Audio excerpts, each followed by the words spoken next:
Are we finally doing a review for that movie about that mythical god, Samson? Samsonite? Swanson? Slippy? Slappy? Slappy? Swanson. Samsonite. Yeah. Oh, okay.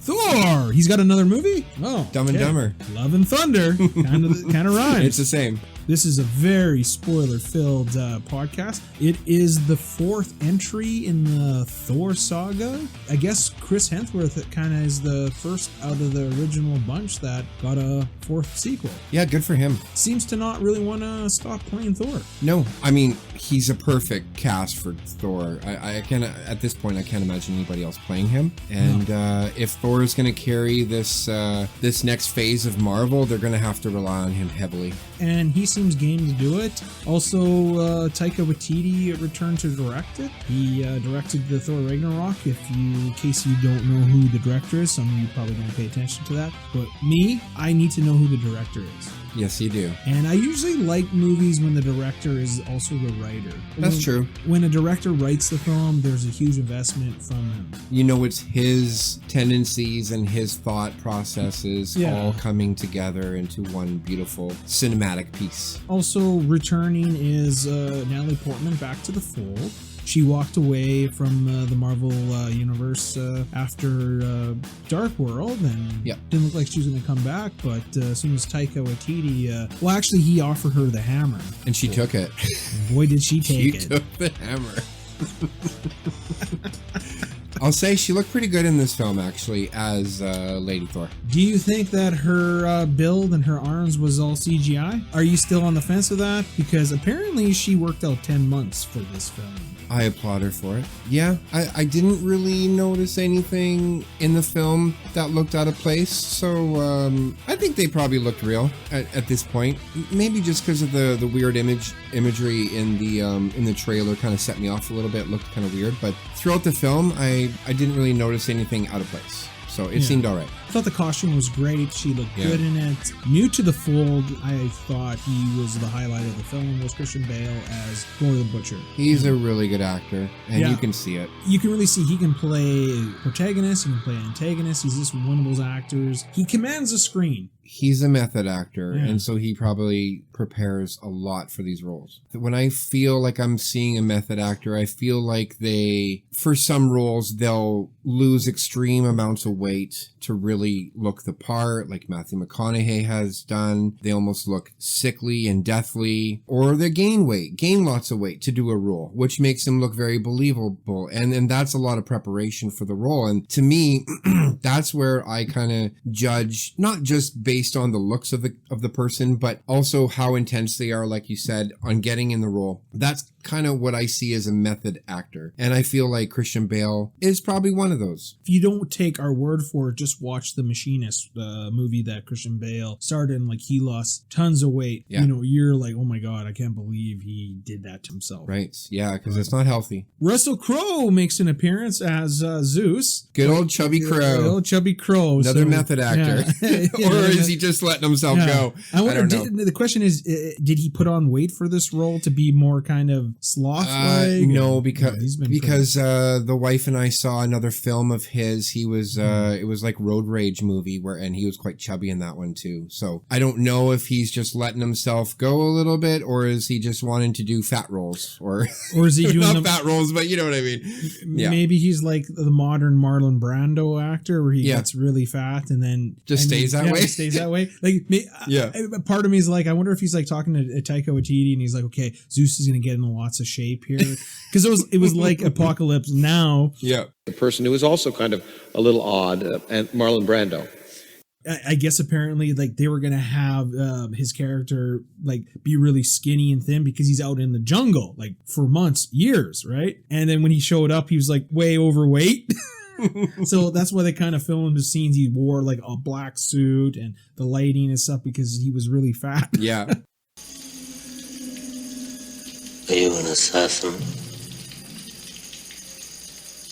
I don't mean to interrupt. I just gotta open. I'm a little thirsty. Sorry. Yeah. Well, I better have a swig iced tea for the working man. You better. Because the working man deserves a swig. What is your general thoughts of this film? Because this one was, you and I have had lots of talk. Yeah. We've had a couple podcasts. This was a very divisive film. We're leading up to go see this film between you and I. Based on the trailer, yep. Based on the trailer, and let's be honest, based on just the history with Marvel, Disney. Yeah. I almost said DC. Holy shit, eh? Don't get those mixed up. Yeah, man. All right. So what's your general thoughts on this before we get into spoiler territory? General thoughts on the film? It wasn't as bad as I thought it was going to be. Like I said, I tried. When you mean about that, so is it still bad, or like, what do you mean when people say it's not as bad as I thought it was? Is it still a bad film to you? Let me finish, okay? I wasn't done. It wasn't as bad as I thought it was going to be. At times it was enjoyable. Maybe the beginning of the film was a bit of a slow start for me. It picked up. Some of the fight scenes I enjoyed. The ending was okay. Like, all in all, like, I didn't go in this film wanting to hate it, because I pride myself on wanting to, just do a blank slate going in. And I know what my thoughts were on the trailer, but like I said, I was going to go in this with an open mind, and I did. I'll say that it was, like I said, it was better than I thought. Yeah, I'll say I enjoyed the film a little bit. So that's my overall thoughts. Yeah. So overall, you didn't like it? No, overall, but a little bit. When you say a little bit, what does that mean? Like, what does that mean? I enjoyed it a little bit. It's not a terrible film. But That's a little what I'm bit telling you. But does it a little bit? What do you want? What do you want? You from didn't me? really enjoy it, but you kind of enjoyed something. Kind of enjoyed it. Okay. I kind of. Oh my god, I can't talk. I kind of enjoyed it. I have to bust your balls a little bit. Yeah. Okay. I think overall, you and I kind of met halfway for this film. Or your impressions from the trailer. You didn't like what you saw. Where me from the trailer, I had high expectations. Yeah. I felt like my expectations weren't really met. Like, I enjoy film, and I think it's going to be interesting over time, and once I see it again, what my final verdict is. But I would say, I'll put it this way. If you enjoy Ragnarok, you should like this film, but don't expect it to be as good as Ragnarok, because I just don't think it could have actually lived up to it, and the movie didn't. And the movie does have like a lot of problems, not necessarily like story acting. It was more so from I thought from editing, and there was too much in this film, and the film was too short to tell it, if that makes sense. Yep, I agree. I'm with you there. So it was kind of, you and I found like a common ground, because you enjoyed it more than you thought you would, and I didn't enjoy it as I thought I would. Yeah, so we almost met in the middle. So the trailer was a little bit misleading in that. Like, the title in itself really told you what it was going to end. I was right and wrong. Actually, Sweet Child of Mine was the child. Yes, you were right about that. And it kind of made sense, because throughout the movie, Thor is actually really interacting with these kids, and it made sense. It was like, oh, at the end of this film, he's going to have a child with him, and that's what happened. Good for Thor. Good for you, because you coined that. So I did, but I was still kind of wrong. Yeah, but you were still more right than I was. I mean, I had Thor leaving the show there to go do, oddly things by himself, and it would just be a Thor or a Lady Thor and a Valkyrie film. That's kind of what I predicted it would be, but I was completely wrong on that. Yeah, you were, because you thought they were going to really sideline him, but and they didn't, and I'm happy they didn't. And for anybody that's worried that they're going to Thor was going to take a back seat, he doesn't. He did not. He's front and center. Some of the jokes didn't land, I thought, this time. And this mostly happens in the beginning of the film, kind of, or the first half. I think the first half was really disjointed. Like, I thought, like, even from the trailer, and again, it's a trailer, and I thought he'd be going on these, after he left the Guardians, he would be on his little solo quest, and he'd have interactions with these girls. Yeah. Like on the pirate ship, we don't see any of that. That's all in the montage. Yep. I liked how it started off with Gore, and you see him with his daughter, and they're dying. So you see this desperation, and it starts off really well, and it scenes to that. But where it kind of lost me, his daughter dies. He goes and finds that oasis where he finds his god.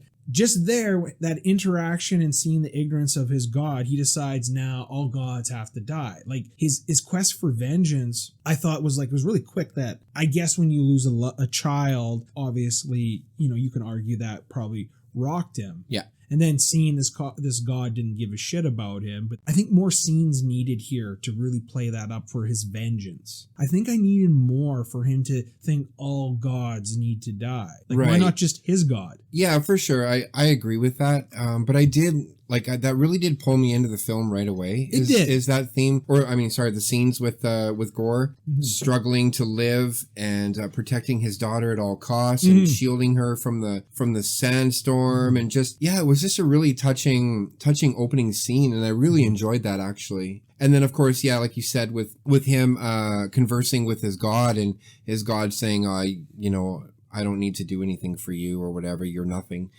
And so then him realizing that he needs, to kill his god. But then you're right, to kill other gods that deserve to die because his daughter passed away from this god, from not caring about his disciples. Like, it was a bit too much, but I still enjoyed that whole opening sequence there. I liked how the Necro Sword, his weapon of choice, is talking to him. And this is a theme we actually see throughout the film, that actually, like, Mjolnir and Stormbreaker, they all communicate with, like, the characters, and they're actually characters in themselves. Like, I mean, Mjolnir was always kind of like a character in the films, but I felt like all three of these actually, they were like major characters in the film, and they had personalities. Stormbreaker especially. Yeah. It was kind of like a rebellious teenager. Yeah. And I think maybe where the scene I liked all that, but I thought, okay, it was a little too convenient that the Necro Sword was right there, and it just happened to be like that God would tell him that they just, all about the sword conveniently. It would be, because I guess that shows you the arrogance, the narcissism of these gods. I kind of just chalked it off, okay, well, this is a god. But I liked how when he stabbed the god, he's bleeding gold. Because you see... That was cool. You see all the gods, and when they go that... I think so. Omnipotent City, all the gods actually, when they get stabbed or wounded, gold blood comes out of them.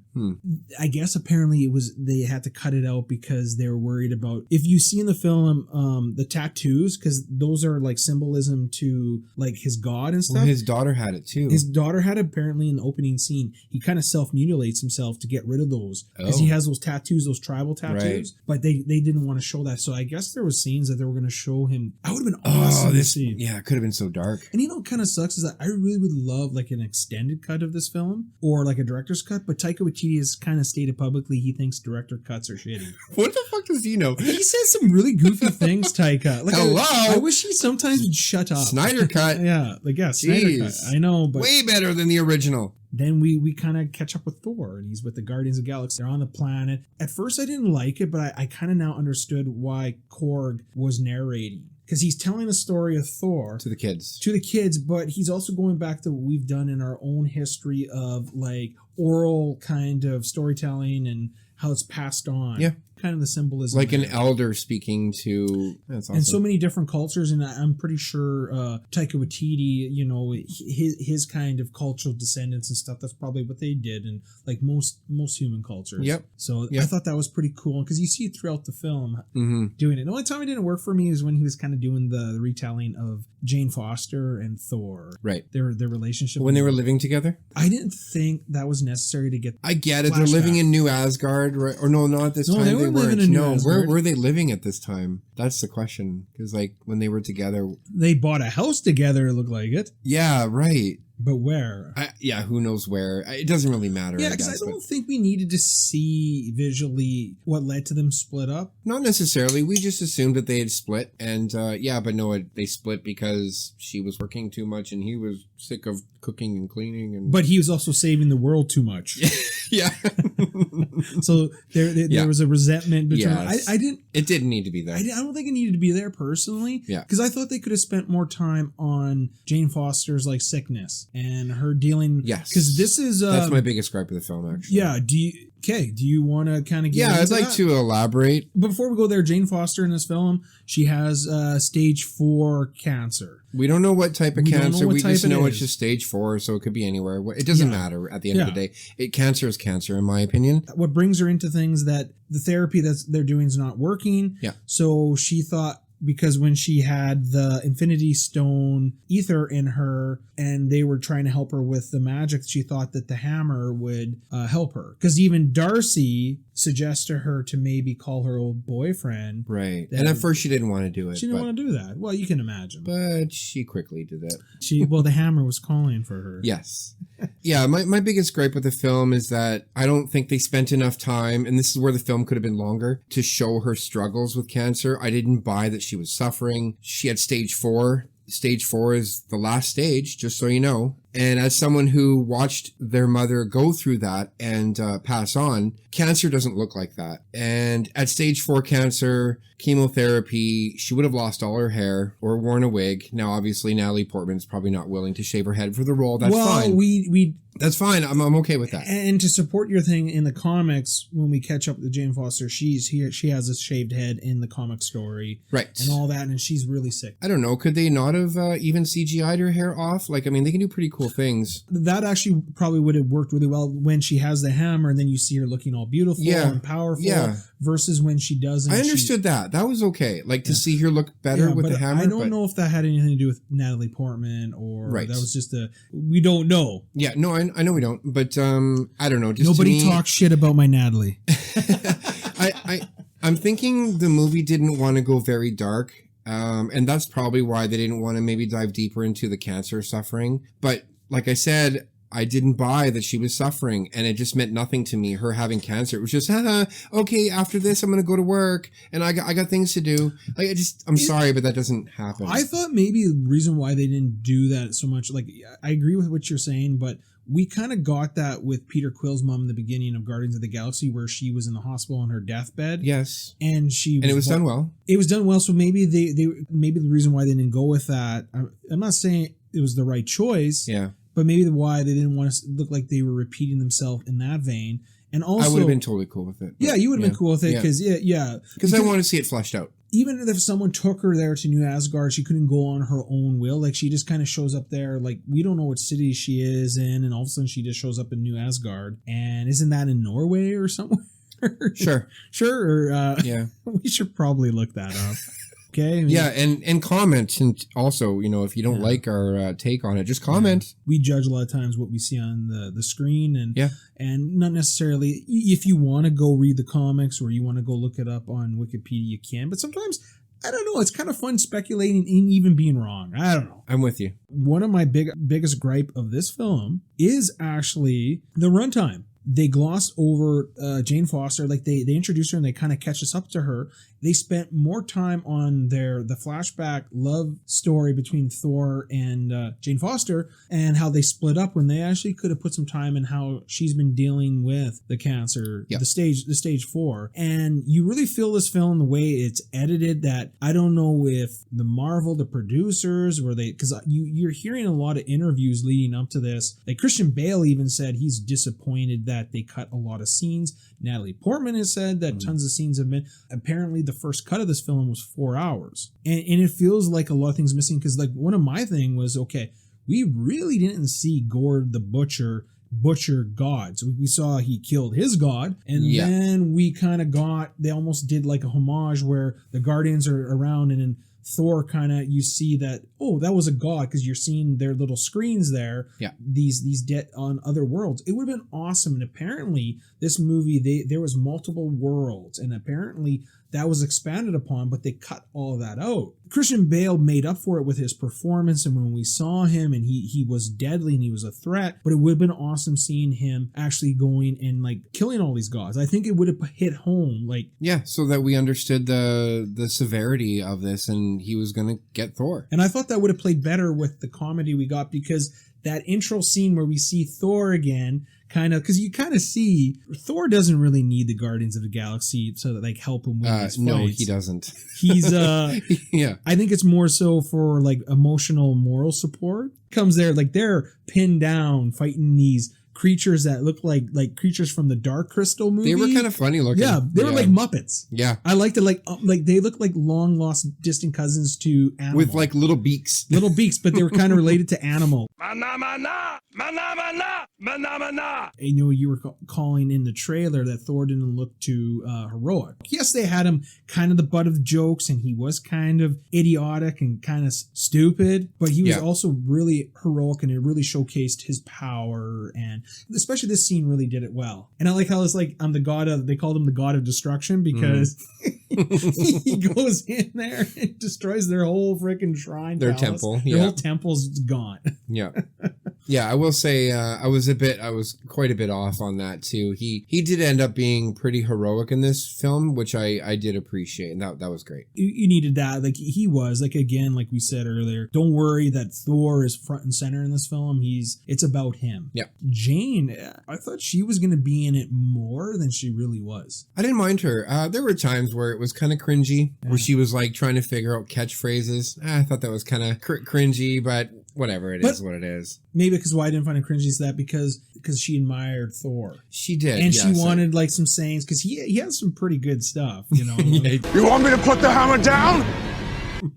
For her, like, she's trying to do it, and it showed like what a dork she is, because really she's an astrophysicist, so she's a real dork. So I thought that was really cute, but I might be biased because you love your Natalie. I love me some Natalie. Yeah, it's campy a little bit, but it's fine. Well, then, if it's color we need, let's bring the rainbow. Bring the rainbow, is that catchphrase or something? And again, like Korg, he was good in the movie, but I thought his jokes didn't land a lot for me. Like he wasn't, I think less is more with Korg. Yes, I agree. He was actually really good in Ragnarok at, like, you know, like you said, because he was in there just little bits at a time. This movie was a bit more. It was a little bit in some of the jokes, some of his stuff did not land for me. I don't know. Like it didn't take it away. It wasn't like Jar Jar Binks. Right.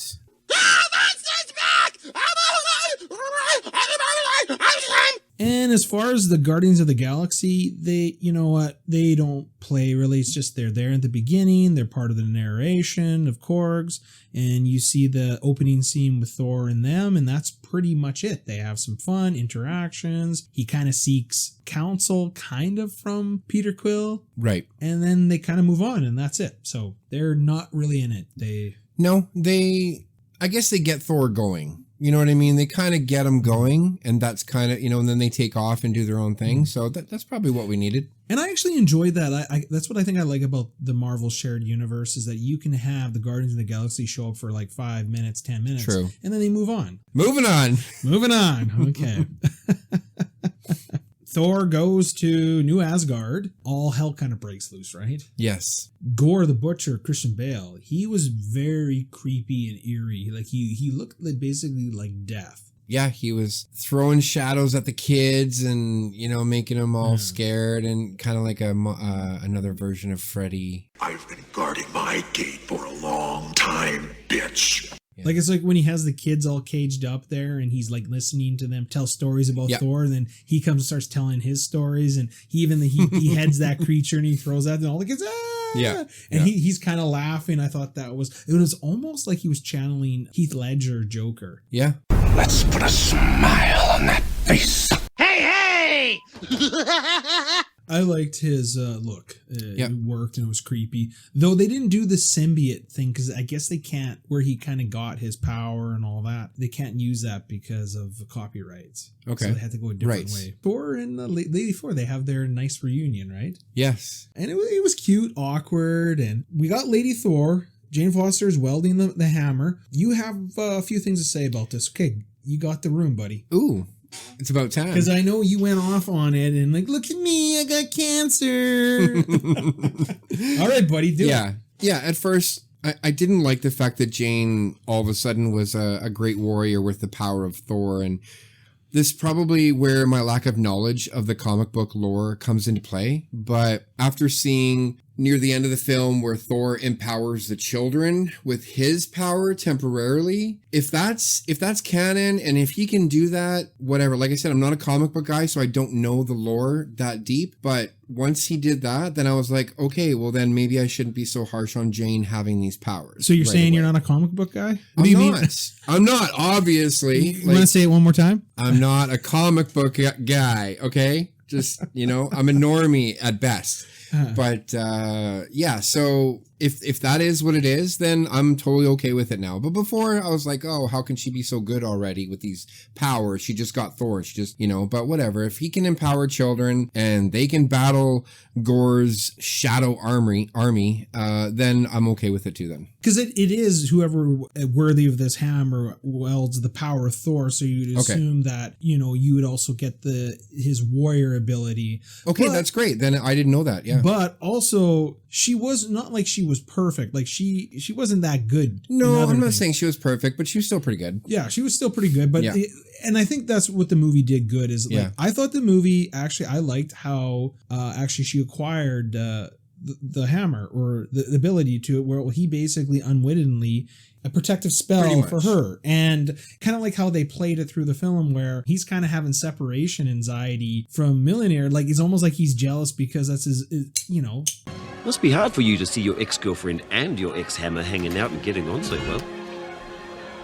Maybe his first true, and I liked how I knew Asgard because obviously they couldn't even pick up the shard and the broken pieces because the enchantment. Yes. They had to like build around it and they built this big shrine. So I thought that was pretty cool. Yeah. Yeah. The one thing that still kind of bothers me about, and now this is probably just a convenience now with Marvel, is does it not seem like every helmet they wear now is just conveniently like magically appears on their heads where they're no longer physical beings where they can actually just take off their helmet and hold it? You saw through every film that the armor, it does appear at his will, because you see Thor he'll be sleeveless and then he has that battle armor. That's part of it. So he can will that and the helmet too. So that's part of it. But they did away really early on in the first film. He didn't wear really the helmet. And yes, he was, he took it off in that moment. You know, films, like they're not always kind of consistent. I know. You kind of, that's a real nitpick. It is a nitpick, but I kind of want to see them have a physical helmet to carry and put on. And I kind of miss that. I know what you're saying about the costume appearing and stuff,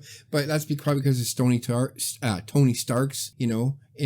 was all from the start. That was all from the start. Well, whatever. Thor's, and it's tied to his power and his abilities. So his armor disappears. Okay. Yeah, because you kind of have to. His armor disappears at will and all that. So the helmet that he was wearing when he met Jane in that moment. That was like the goofiest helmet I ever saw, was it not? Well, that's typical Taika Waititi. and he did that, like, Jane, what are you doing here? Yeah. I thought that scene, that was not going to work as well, but I thought that worked better than I thought it was going to. Yeah, it was okay. Well, no, I'm not saying it's the best, but I thought in the trailer, I'm like, oh, I don't know, this is going to be cringe. It seemed corny, but yeah. I think it was supposed to be corny. Probably. It's Taika. I didn't mind Valkyrie in this film. I didn't think she really had a lot to do. I think Korg was in more than Valkyrie. He was. Yeah, isn't that weird? Kind of weird. I expected Valkyrie to be in it more. Yeah, and then in that end fight scene, you had to actually... It felt like they just wounded her just so they can get her out of the film so they can lead to the climax. Yeah, that was kind of weird. Actually, I was expecting to see Valkyrie a lot more in this film. I thought so too, and I thought we were going to dive into kind of her backstory. Yeah. Valkyrie didn't have a lot to do in this film. I guess I'm actually kind of disappointed because I think I would have rather had Valkyrie in it more than Korg was, actually, to swap characters out of it. You didn't have Jane in it. You had Valkyrie. The Valkyrie kind of took place of Jane as like another character to kind of play off of. We're here now, you have three of them, so it was like Valkyrie felt like the odd person out in that thing. I still enjoyed her, and like I think Tessa Thompson did a good job, and I thought she was looking pretty scrumptious too. Yeah, so. She looks good. I actually really enjoyed that scene when Gore was fighting her and he stabbed her, and then he was talking about how all her gods left her behind, and that was such a really deep scene. Like, I loved it. I absolutely loved it. I'd like to see more of that because that was great. It was really good. Okay, we got to talk about them going to where they go meet Zeus. Right. The same thing. Yeah. So Russell Crowe, we saw him in the trailer. He was okay. I think as a god, I think he was kind of neat. When I thought about it, I think I like the fact that he's like the opposite of like Odin, because they're basically one and the same. Right. I think his part there was to let you know how far removed they are from the real world. He's the Harvey Weinstein of gods. Yeah. Like that omnipotent city remind me of like Hollywood, where they're in an echo chamber. They act like they care and they know and they play all this, but they don't really know what the real world's all about. That's right. They're far removed from it. And right, you're in no position to lecture the public about anything. You know nothing about the real world. Most of you spent less time in school than Greta Thunberg. So, if you win, right, come up, accept your little award, thank your agent and your god. You kind of see that with these gods, especially with Zeus. He's kind of like the Harvey Weinstein. He sure loved his sexy time. Yeah, he was his thing of business wasn't about talking about this guy coming to kill them. It's talking about orgies. Orgies! You're not invited to the orgy. Let's talk about another contention of yours.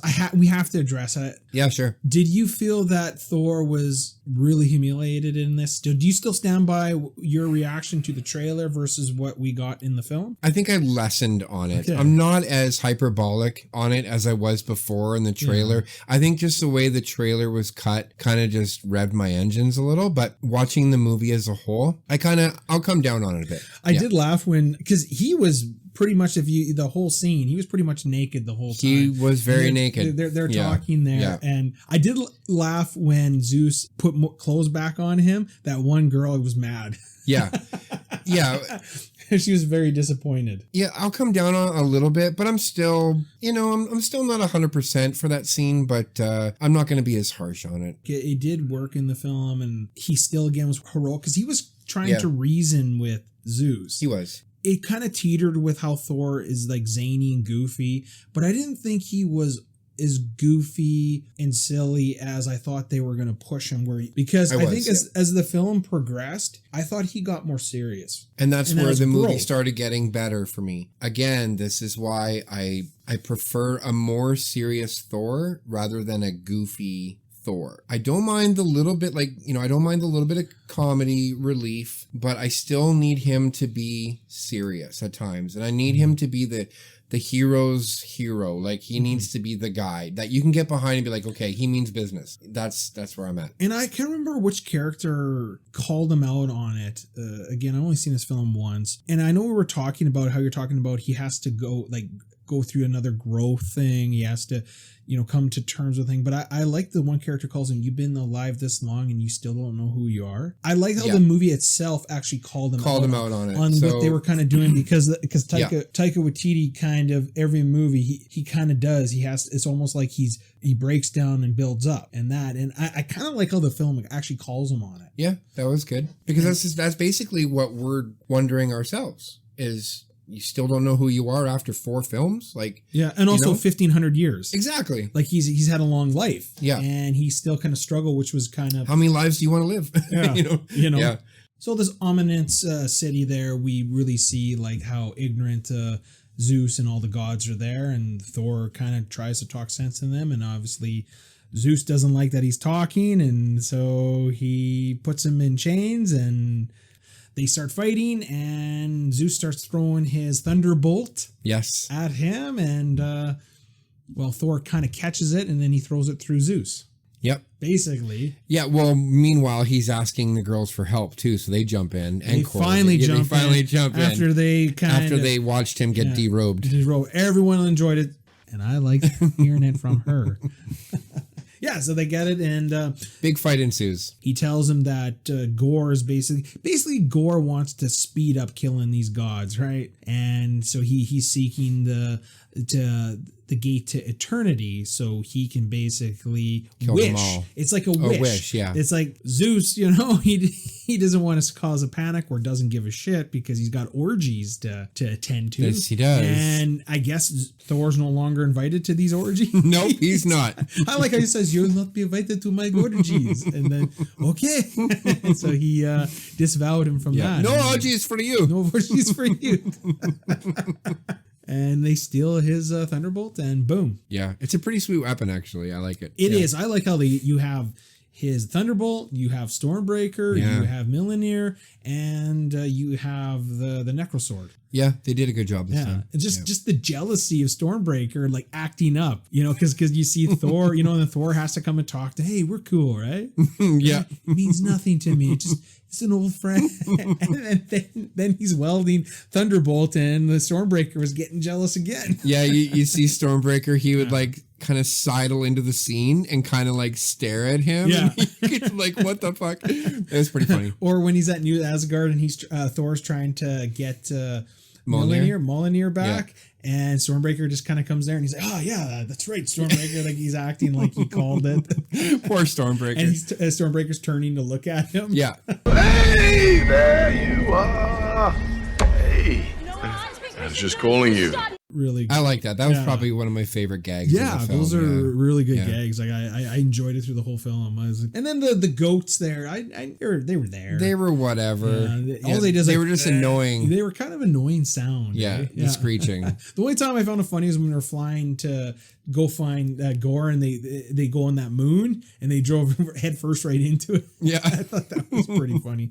And then so basically they're looking the shadow realm for these kids, and he kind of dangles them as he does baits them. And what did you think of? I thought that was kind of neat that the Necrosword was taking its toll, basically killing Gore or corrupting him worse. And then also, it wasn't just that Jane Foster had the power of Thor and that's it. It actually, there was consequences for her to take it. She's like, her body couldn't handle the power. I guess the power of Thor was kind of killing her faster too. It kind of was. And when Thor kind of realizes that, and he's going to lose her, eh?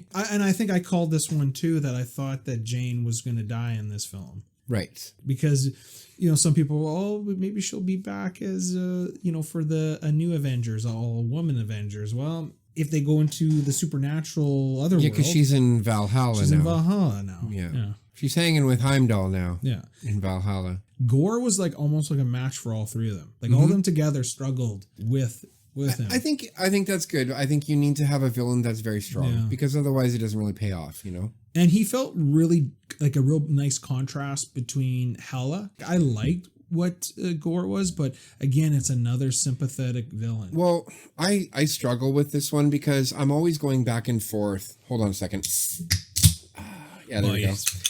Yeah. I'm always going back and forth between, do I want a villain just to be a villain and not have any hang-ups or have a backstory that makes you feel sympathetic to the character, or, like Heath Ledger's Joker, right? Probably the last time I can remember seeing a true sadistic, evil person without ever being sympathetic to him, Yeah. Since then, I think when it comes to Marvel, from now on, I just don't think there's going to be any more real bad guys. People never really will die in Marvel films. And if they do, it's so lighthearted that, you know what I mean? There's no heaviness to the scenes anymore. So everything's really bland, there's no, I prefer more emotion to make you actually feel the death. And I didn't. Are you referring to Jane's death? Hers and others and Gore's, and you know what I mean? They just weren't really deep for me. Like, how's it not deep? Like, what was missing for you to actually kind of connect with you? Okay, the whole death scene was fine, but then when she just shows up in Valhalla, I'm like, oh, okay, everything's cool then. No, but she's still dead. Is she really though? Technically she is, but she's still alive in Valhalla. And so if they're going to show heaven, basically, then who really cares? It doesn't mean anything to me. I'm sorry. If you're going to show me people hanging out, having orgies and smoking weed in heaven, are they really dead? Well, they were smoking weed. Were they smoking weed and having orgies in heaven? Why not? You could. Anyways. Well, it is Valhalla. Hold on a second. Valhalla, but it's a different type of heaven. I'm just saying, because you're seeing the character after they die, it lessens the death scene. So I see what you're saying. We didn't need that scene to see. Exactly. If they didn't show the Valhalla scene, then it would have meant more. Didn't Loki die like 3 times? 4, 5, 6. I don't know. Yeah, exactly. Right. Mm-hmm. So if he dies, who really gives a shit? So the stakes are not as high anymore. Yeah, I just don't feel the stakes. Well, how many people have really been? This is our first time seeing like an afterlife in a Marvel movie. Yes. Yeah. So true. that's one time. Kind of like the fact that she died like Asgardian death. It was kind of a nice little. That makes sense. It was a nice little understand time to see that. And also, there's different planes because we're getting multiverse.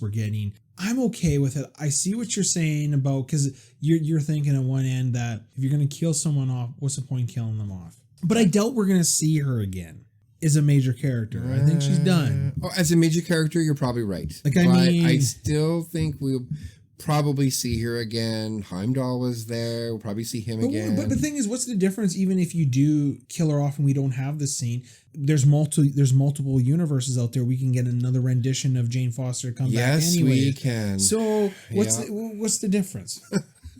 So yeah, no one's ever really gone, right? No one ever really dies. I thought it worked well that Jane being worthy of the hammer worked well, because I know you and I kind of had disagreement that you're like, how could she be worthy? But I thought Jane, you know, from the previous films, and then him asking to look after her, I thought, yeah, it made sense. And also, he still could pick up the hammer. So again, I didn't think if he wasn't able to pick up the hammer, then that would kind of lead credence to what you were kind of speculating. Yeah, another thing I was he still wrong could, on. Yeah. but until yeah. It was there for Jane, but it wasn't like once it was gone. At the end of the film, he's holding the hammer. This just in, Turk was wrong again. Yeah, and I'm not trying to like gloat in that, but like it kind of shows you that like both like, hey, I was wrong about a lot of things in my speculation. Yeah, like I thought he was going to be more of transcending Odin force. Or was it ruin Thor? And he was going to ascend. He's not there yet because he still has a journey. Like, so I was wrong in that. You were just more right than I was in this. In this case, I kind of a little bit closer, but even and I'll own up to it. I don't care. I'm humble. So see, so it's all hard of to us predict. Yeah. Maybe one of these days we'll get it right. I guess that's. What else do we have to say about pretty much the movie, but I'll say that I really did enjoy actually the end scene showing having Thor kind of getting Love ready for school or whatever no, not school. It wasn't school, was it? Or no, or kind of learning how to be a warrior. Training. He's kind of. That's kind of cool. I like that he was putting her boots on. Or she didn't want to put her boots on. Yeah.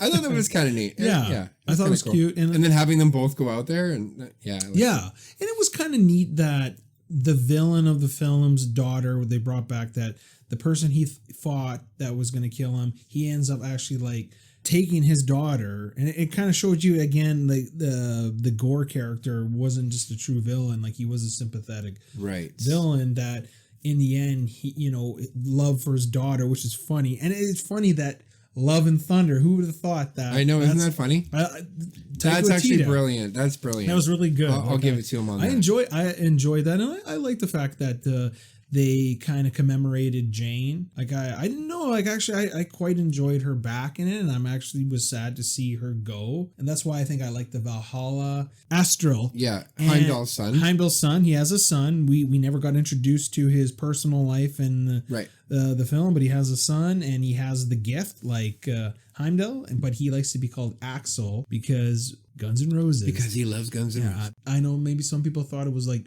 shoot in there, but I thought it was kind of cool. It's fine. So yeah, so again, we'll have a new Heimdall type character down the road, I guess. Potentially. Yeah. And what did you think about when they're in that temple there before he went into the other plane through the gate when he empowered the kids? Because that was like we saw from Ragnarok where he was empowered with his true power, and then how he used it to empower the kids with the power of Thor. But I like it goes temporary. For a limited time only. I like that. And that was cute. I thought it was pretty cool seeing these kids, and you could see his one son there with the long hair, kind of moving around. Right. And that one girl, she had that teddy bear with her, and it was like laser beams out of the it worked for me. It worked. It was fine. And it worked with he did it with November Rain. Yeah, exactly. Another GNR song, and I like that that they tasked the kids with fighting the shadow monsters while he could fight Gore. Yeah, I like that. Man, it was good. Like it was cool. Yeah, a lot of fun. And again, like I liked how like you said, Jane Foster. Like I like what Valkyrie said. That she's good at saving people, but other things. And like I like how she took off there that one time. She just like, okay, we gotta go, and she flies off, and then she goes back. Yeah, it went too early. She's only been a Thor for a minute.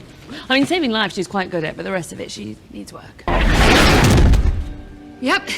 Jump the gun. They didn't make it that she was better than him or upstaged Absolutely. him. Like she was like enjoyed it. She was learning, and I liked how they handled that. Mm-hmm. And I liked the features, like how the hammer can break in pieces and then come back together. That was actually really cool. I thought the visuals. Let's talk about the visuals. I thought the visuals were really well done in this film. It's a beautiful looking film. Okay, so after a first viewing, out of 10, how would you rate this film? Let's say, how many hammers would you give it? Now, Mjolnir hammers or Stormbreakers? Well, that's an axe. So let's go Mjolnir, the original. How many hammers? How many? I give this one 7 out of 10. I think I'm just below you. I think I'll give it a 6.5. Okay. Like I said, I enjoyed some of this movie, and I thought it was, funny in the right spots, and it missed on some of the jokes. But I thought when it got down to the nitty gritty and the heaviness of the film and the seriousness, it became good. And so when they kind of strayed away from that, it kind of lost me a little bit. But right. Yeah. And also, let's not forget that one of there's 2 post-credit scenes. We get a setup for I don't know if will be directly in a future Thor film, but we get introduced to Hercules, the son of Zeus. Yes, we do. And Russell Crowe survives. He's got orgies. He's embarrassed. He's got to get his Thunderbolt back. Yeah. And he's got some orgies, and he has to get revenge. So then they're coming after Thor. Probably. That can open the possibilities. Do you do it with Taika Waititi? I say no. I agree. I think no. Somebody. But who? Yeah, I'm curious. You want to get somebody. Let's get another take on Thor, please. Yeah, but overall it was a good experience. I'm looking forward to more stories from Thor. Yeah.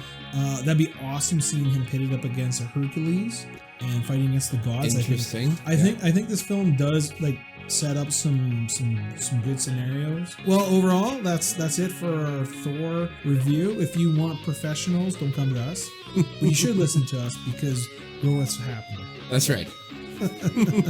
All right. Till next time. Thanks for listening. Bye. You can catch us wherever you get your podcasts, such as Google, Spotify, Podbean, Audible, and Amazon. You can also follow us on Twitter at Turk Raz, as well as YouTube, Odyssey, and Rumble. Let us know your thoughts in the comment section, smash a like button, and subscribe to the channel, ring the bell for notification, and share our videos and podcasts out there.